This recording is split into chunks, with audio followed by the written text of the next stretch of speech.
1996 সালের 6 সেপ্টেম্বর পৃথিবী ছেড়ে চলে যান জনপ্রিয় নায়ক সালমান শাহ। ঢালিউড পাড়ায় এই কিংবদন্তির অভাব শুধু ভক্তদের কাছে গেল, তার অভাব দৃশ্যমান ফিল্ম পাড়ায়। সালমান শাহর মৃত্যুর জন্য স্ত্রীর পরকীয়া ও চলচ্চিত্রের সিন্ডিকেটকে দায়ী করেছেন তার মা নীলিমা চৌধুরী।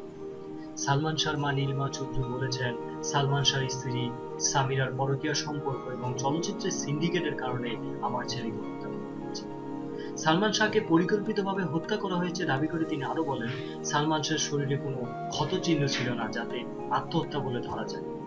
খালি ইনজেকশন পুশ করে এবং গলায় চাপ দিয়ে শ্বাসরুদ্ধ করে তাকে হত্যা করা হয়।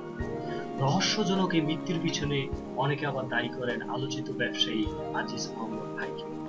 জনপ্রিয় অভিনেতা সালমান শাহর মৃত্যু 2 দশক পূর্ণ হলেও আজও এই মৃত্যু রহস্য।